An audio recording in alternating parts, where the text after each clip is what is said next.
জয়গুরু প্রণাম। আজ ৬৯তম পর্বে শ্রী শ্রী ঠাকুর অনুকূল চন্দ্রের সঙ্গে তার প্রিয় ভক্তদের এবং বিশিষ্টজনেদের দিব্য কথোপকথনের বিশেষ অংশ আপনাদেরকে শোনাব। প্রশ্ন, আচ্ছা ওই যে বললেন অনাহত শব্দ শোনা যায় বা নানা রকম দর্শন হয়, জ্যোতির অনুভূতি হয়, এইগুলি কি জ্ঞানের যন্ত্র না এইগুলি দর্শন? শ্রী শ্রী ঠাকুর বললেন, ওই যে আগেই বললাম আমাদের বিধান, স্নায়ু ও মস্তিষ্ক কোষগুলি যখন যেমনতর সাড়া প্রবণ, সাড়া গ্রহণ ও ধারণক্ষম হয়, বস্তু ও বৃত্তিকেও আমরা স্থূলতর বা সূক্ষ্মতর ভাবে বোধ করতে পারি। তাই আমাদের বিধান অর্থাৎ এই শরীরের বিশেষত মস্তিষ্ক ও স্নায়ুর ভিতরের কোষগুলি যতই অমন্তর রকমের সূক্ষ্ম সাড়া প্রবণ, সাড়া গ্রহণ ও ধারণক্ষম হবে, বস্তু ও বৃত্তিকেও স্থূল সূক্ষ্মাদি হিসেবে তত বিস্তৃত ও বিশদভাবে আমরা বোধ করতে পারব। তাহলেই হচ্ছে আমাদের এ শরীর বিধান যন্ত্রকে যত ওই রকমে উন্নত করে তুলতে পারব, আমাদের চারিদিকের জগতের প্রত্যেক বস্তু ও বৃত্তি বিষয়ক বোধ ও অনুভব তেমনতর ভাবেই হতে থাকবে।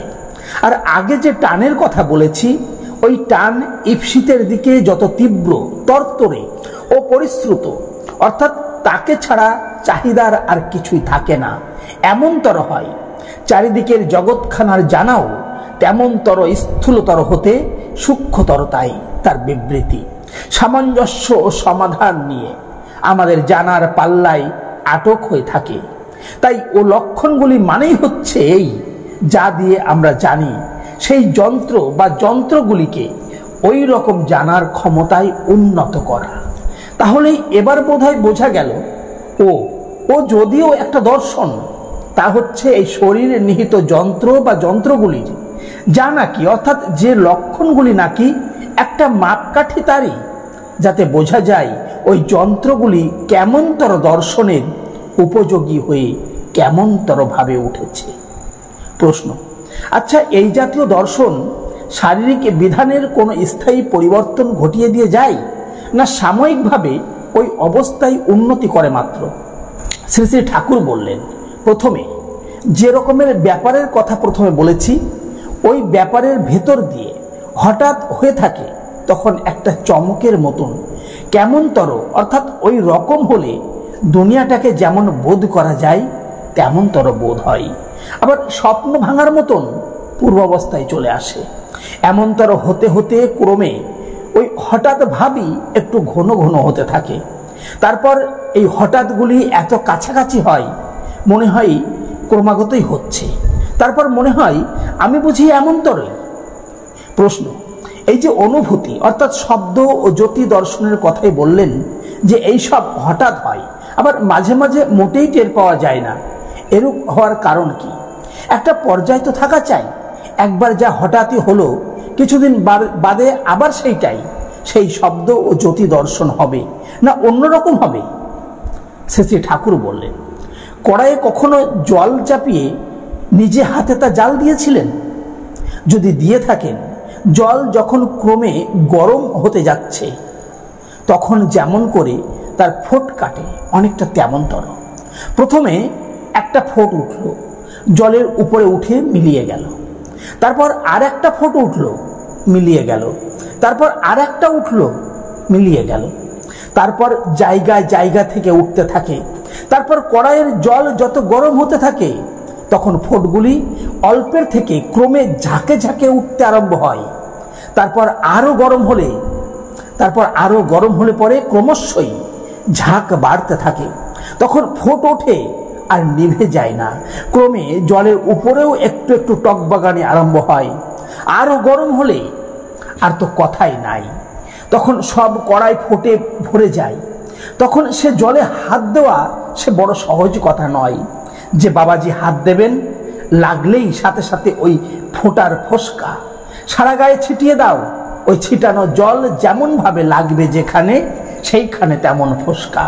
তাতে যদি ঠান্ডা জল ফল লাগাও, কিছুদিনের জন্য তো সেই স্থায়িত্বই লাভ করে নিলে। ব্যাপার এইরকম আর কি। প্রশ্ন, আচ্ছা এসব তো বুঝলাম, কিন্তু অনুভূতিটা এর ভিতর কোথায় হলো? শ্রী শ্রী ঠাকুর বললেন, শালা সাতকাণ্ড রামায়ণ পড়ে সীতারামের পিসি। বোধ ও পর্যালোচনার ফলে যে জানা দাঁড়ায় তাকেই অনুভূতি বলে। অনুভূতি হলে সেই সম্বন্ধে যতটুকু বোধ ও পর্যালোচনা হয়েছে সবটা নিয়ে জানা দাঁড়ায়। তা দিয়ে সেই সম্বন্ধে বুঝটা যতটুকু পর্যন্ত শক্ত হয়। এখন বোঝা গেল তো? প্রশ্ন, আচ্ছা বিভূতি কাকে বলে? নাম ধ্যান ইত্যাদি করলে নাকি বিভূতি লাভ হয়? শ্রী শ্রী ঠাকুর বললেন, বিশেষ করে পর্যালোচনার ভিতর দিয়ে ব্যবহার ও অনুধাবনে বিশেষভাবে মানুষের যে জানাটা দাঁড়ায় তাকেই বিভূতি বলা হয়। বিভূতি কথার অর্থ বিশেষ রূপে হওয়ার ভাব, যা দ্বারা মানুষ বিশেষ রূপে পারদর্শী হয়।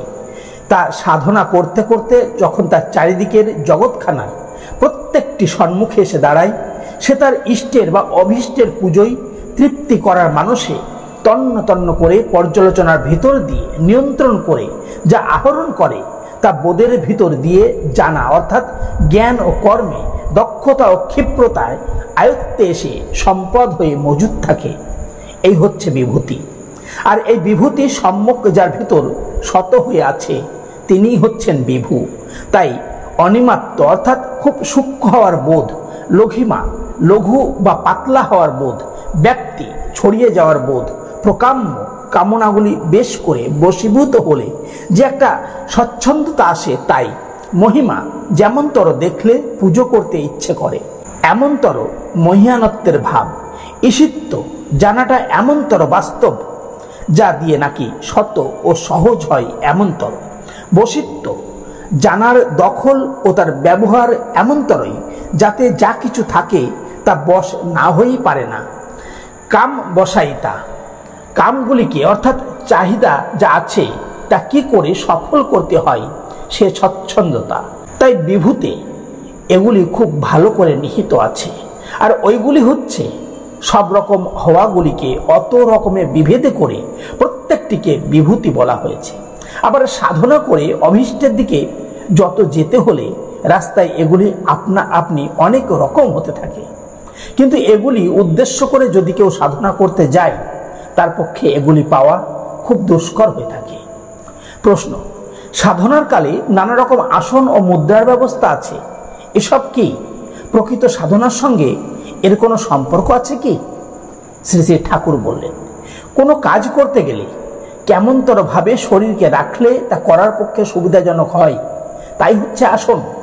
যা করতে যেমন করে শরীর রাখলে সুবিধা হয় তাই করার পক্ষে সেই আসনই সমীচীন। আবার সাধারণত সেই কাজ করার ঝুঁকি শরীরকে যেমন করে রাখলে তা ভালোভাবে হয় সেটা স্বভাবতই করে নেয়। আর মুদ্রা হচ্ছে তাই, যা শরীরকে যেমন ভঙ্গে ও কায়দায় ধরলে তা সুচারুরূপে করা যায়, আর এই সুচারুরূপে করবার প্রবৃত্তিও তার উপচে ওঠে। সহজত শারীরিক ভঙ্গি যেমন করা যায় প্রবৃত্তিরও গতি তেমনতর হয়, অর্থাৎ মনও সেই রকমের ভাব ধারণ করে। এই হচ্ছে মুদ্রার বৈশিষ্ট্য। প্রশ্ন, এ জাতীয় আসন মুদ্রাদির অভ্যাসের ফলে ভক্তি ভালোবাসা আনবার কোনো সুবিধা হয় কি? শ্রী শ্রী ঠাকুর বললেন, সাধারণত টান যদি থাকে তবে এগুলি তার অনেক সুবিধা করে দিতে পারে। আবার মনে ভক্তি বা টানের কোনো অন্তরায় না রেখে যদি বলা ও করার ভঙ্গি ভক্তি ও টান থাকলে যেমনতর হয় যদি তেমনতর করা যায় তবে ক্রমে ক্রমে ভক্তি বা টান বাড়তে থাকে এবং বোধও প্রবল হয়। কিন্তু ভিতরে গলদ রেখে এরকম ভাবভঙ্গি যদি লাখ করো কখনো কিছুই হবে না। জয় গুরু। আজ এই পর্যন্ত। সকলে ভালো থাকবেন, সুস্থ থাকবেন, আনন্দে থাকবেন, আর চ্যানেলটিকে সাবস্ক্রাইব করে সঙ্গে থাকবেন।